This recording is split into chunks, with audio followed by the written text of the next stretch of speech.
ولی برادرایی که در روسیه کار میکنین یا روسیه میرین گشته میآیین، من همچه یک برادر شما، همچه یک خیرخواه شما برای شما اینقدر گفتنیم که برادر عزیز و گرامی، اگر مبادای خداوند جان شما را در همون سفر گیرد، شما حکم شهید دارین، همچنانی که شهید در راه خدا شما جان به حق تسلیم کردین. به شرطی که اگر شما در همون دولت ها رفته و همون ایمانداری که در همینجا داشتین، همون خداپرستی که در همینجا داشتین، شما همین را در همونجا دوام تیین. یکی رفته شما همون زنهای گویم که با قول روسا همون پرستیتوتکه هایی که در کوچه ها هستند، همون فاحشه هایی که در کوچه ها هستند، بعضی هاتون به خاطر که صاحب خانه شوید، بعضی هاتون به خاطر که تسکین شهوت شود، بعضی ها گویم که نمیدانم شاید که وسواس های شیطانی شما در بیشتر غلبه میکند، در او دستی به زنا میزنین، در او همونجا شما ارکگالیک میشوین. بسیاری از جوانای تاجیک میگن، بسیاری تاجیکا را میدانیم که در قطار همون روزهایی که در کوچه ها خواب میکنن، در کوچه ها مینشینند، فرزندای تاجیک هم برابر اونا هستند. برادرای عزیز و گرامی، کوشش کنید که شما برای نفقه میروید، خداوند برای شما رزق انشاءالله میرساند اگر شما تازه باشین. حتی ببینید همون مردم روز خودش از همین شراب نوشا بیزار شدگیند، برای اونا این خیل کارگر شراب نوش هم در کار نیست. حتی بچه‌ای که نماز میخواند، بچه‌ای که حرام در نمیرود، همون مردم روز باید دوست بداره، با همون خیل کارگر برای خودشون باور میکنند. بچه‌ای را میدانم به خدا میگفتن که حتی کلید همون جای پولهاش در من باور کرده است، در دست من دادگی است.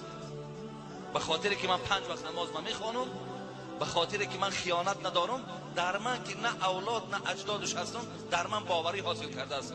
ببینید این باوری را در دل کی در آورد؟ همون خدایی که تو باید عبادت میکنی و الا کی تو را باور میکند؟ 10 دین یک سومی روزی در دست نمیتید.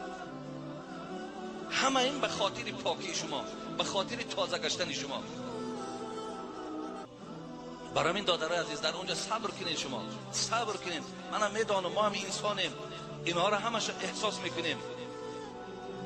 با چشم رسیدن اون زنهای عریانی که در اون دولت ها هستند، اون دیسکا کلوب هایی که زنها مثال عریان در اونجا گویم که رقص و بازی میکنن، در کوچه ها با مبلغ های معینی که نرخنامی کردگیان، ولی شما که اونجا قطعی گذر کردین، چشم شما که رسید، وسواس شیطان شما را بیشتر به سوی خودش جلب میکنند.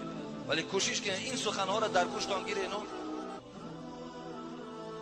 اراده مستحکم قطعی همون حکم شهیدی که خداوند برای مسافری که فقط در راه درست کار میکند، حلال کار میکند، همین را از بیخکای گوشان دور نکنید. اینجا پدر و مادراتان انتظاره، اینجا در محلداری ها از شما انتظاره، اینجا فرزندکاتان از شما انتظاری دارد. شما رفته در اونجا این مشغولیت ها را کشوین، بعد خدا زده میشوید، بعد دیگه الله که خداوند شما در نظر رحمت ندارد، دیگه آن چیزی که دریافت میکنین دیگه او پولم در دستان باقی نمیمانه. ولی من نو 4-5 روز پیش در دوشنبه مجلس بود، حضور داشتم، 1740 دختری تاجیک ما کسل پیچیدگیان، 1740 نفر. ولی بسیارش از همون جمعه آوردن این کسل ها را از مهاجرت.